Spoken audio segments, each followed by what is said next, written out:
One of the things on my mind is Defensive Player of the Year. I know that's not There quite you go. off season, but it's something that everyone's talking about right now. Um, I think Wembanyama's argument as the Spurs organization, all they should send to the league and to the voters is the clip of three Grizzlies driving on a fast break as a 3-on-1 with Wemby under the rim, and not one of them wanted to shoot it. And they eventually settled, or they passed to the corner guy who pump fake. He drove it inside on Wemby. But well, regardless, you could see the fear in all three of those players to take it at Wembanyama, who has more rebounds and steals than the last two DPOYs combined. And when he's on the court, we're a top five defense. When he's off, he's like bottom 30. We're bottom 30, so his impact is definitely prevalent. I understand the argument for Rudy Gobert, and even Wemby has said Rudy Gobert probably will win it this year because they're a much better team. They've been the best Right. defensive team all year. Um, but it's hard because Wemby, I think, so clearly, even to people that are Rudy Gobert voters, Wemby is so clearly the best individual defender, straight up. But this is a political award, and it's also sort of kind of a team award, and I think people are going to give it to Rudy because of those reasons. Yeah, I'm not expecting Victor to win it. Just bluntly. But I think he should. I think he should. If we're just talking about like the award itself, Defensive Player of the Year. I mean, look at the defensive rating for the Spurs. And I know stats aren't everything, but defensive rating and the eye test. Look Mm-hmm. at what the Spurs look like defensively when we sub in Zach Collins. And I'm not trying to take a shot at Zach there. It's just the truth, this season. It's like two different teams when he's on the court and when he's off the court. Yep, absolutely. Did you see the clip that was floating around Twitter last night? It was Christian Braun dunking on Rudy Gobert, and Mm-hmm. then it was Christian Braun driving on Wemby and like driving out. Like instead of going and taking a shot, I saw people were using that kind of as an argument. I mean, and that's not this is the end all be all that decides it, but that's kind of an example. Like when Christian Braun drives on Rudy, he can go get a poster. When he drives on Wemby, he just is like, never mind, I'm leaving. Right, right. I mean, they're both fantastic. I don't want to disrespect Rudy Right. Gobert. Like either way, I think they'll both be 1 and 2. But I would agree with you. Rudy Gobert will win it this year. It's a shame because it's a shame that we've been so bad. Because I feel like Right.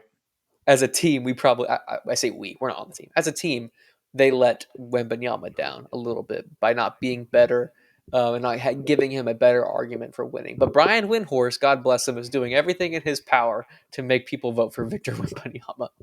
Did you see what Shaq said too? He What like he changed. He said now that he should win it. Well, he hates Rudy Gobert. And well, it's but anyways, I was talking about the Bowl thing. Oh Like you yeah, no, can't you he's can't go completely from what flipped. you said about Bowl to now be like, oh, now no doubt Wemby should win. Right, right, right, right. I think But that's what he said. To be honest, I, it I think I probably is. just saw a headline or like a tweet about it or something. I didn't actually watch, so maybe might be wrong there, Definitely but flipped. I'm But pretty I, sure that's what he said. I think it's a pretty safe bet though that he will make all defensive second team as the center. Would you think that as well? I don't think there's anybody else who Yeah, can give it to. yeah. I mean, there's I don't. I mean, look, the dude's what since the All Star break, he's averaging like at least 4+ blocks, right? I saw something about I that. think something like 3.5, 4. Yeah, Yeah, he's leading the league in blocks too. yeah, yeah. No, it's absolutely insane. And I saw another stat. I sent this. Bear with me here. This is on my phone somewhere, but I believe it was like the comparison. It was something else with Rudy Gobert and Victor, and I think it had to do with block stats. I think it was. I think I saw this. It was 4 players. It was blocks, steals, and then like defensive efficiency with them on the court. And Wemby like cleared Rudy, Bam, and somebody else. I think it's Anthony Davis. Was that the one you're talking about? No, it was a comparison in like the amount of blocks that Rudy and Victor had, but I'm having some trouble finding it. But what I'm not having some trouble finding is that Sham God move that he Mhm. did in the Memphis game, and then he did the spin after that for an easy lay. That was so tough. Um, and we also another thing I'm seeing here just when I'm looking through my Twitter, we in that Grizzlies game we also ran Noah Magaro George tweeted about this. We ran some inverted horns pick and roll sets where Blake Wesley and Devonte Graham were the two screeners, and Wemby was the ball handler. So, and that's another thing that we've kind of seen throughout the end of this season is the way that I mean, we've seen his passing all year, but now we're just trying stuff like that. And I mean, think about a inverted pick and roll set, and maybe, well, now that I think about it, it depends on who you'd want there. But I was originally, what was coming to my mind was like a Jeremy Sohan and a CD Sissoko. But maybe it would be better even because we saw this a little bit with Devin as a screener as the season went on. Because if you wanted to have like, if you did Devin and Jeremy, for example, you could have Jeremy roll and then Devin kind of fade off, off to the perimeter. So you have a shooter and then you have somebody going inside and then they just have to deal with Victor. Yeah, it's deadly. I mean, Victor opens up so many options for us. It's crazy. Like, I'm sure Pop has got so much stuff cooking that we haven't even seen yet.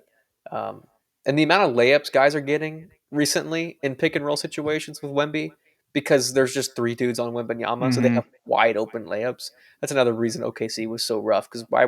Of course, you're going to leave Zach Collins. You're never going to leave Victor Wembanyama. You know what I mean?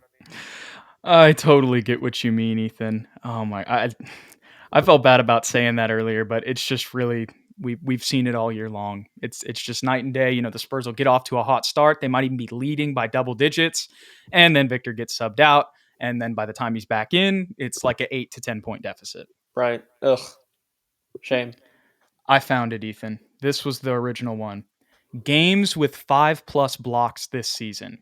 Victor Wembanyama 24. Rudy Gobert 3. That's 8 times as many. That's quick math, Jude. To be honest, I sent that to a friend and he said that. Mm. I'm not that good at math. I just remembered that he said that. Well, in my mind, you did it. We keep it real here. That's right. That's right. We admit our mistakes. We admit when somebody else did the work for us. But man, I mean, in that, like, come on, 21 more games Yeah. with 5 blocks. Like I, I know we're the Spurs. Like, I know we're the worst team in the West, but that's not Victor's fault. it's not. It's not. I get it though. It's a political award, like you It said, is. and it is semi-team award. It's always been that. Like you said, it's tough because probably maybe, I mean, I don't know. I don't know if 30. I don't know what the number of wins would be.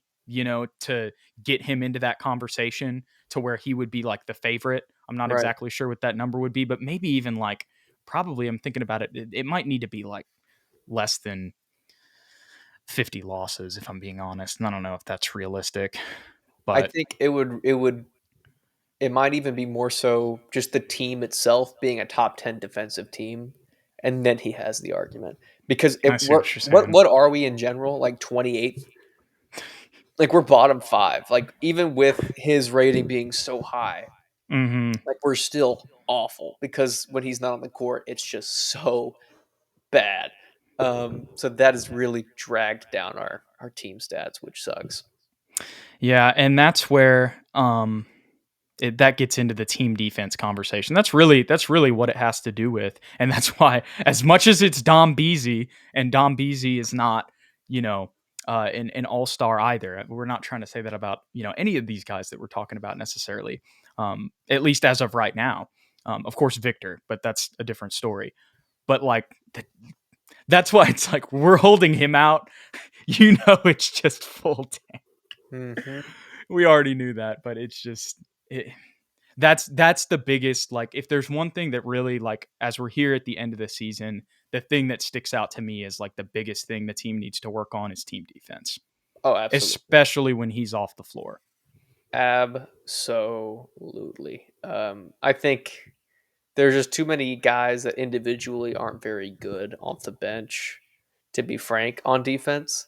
Like, when you think of our weakest defenders, you think Malachi, you think Zach. Hmm. Like, Keldon's improved, but he's still not one of the best, so he's off the Right. bench too. And then Blake's a dog, but he's a small dog. And then who's our backup power forward, Mamu or Chetty, right? Right. Both are willing defenders, but physically deficient.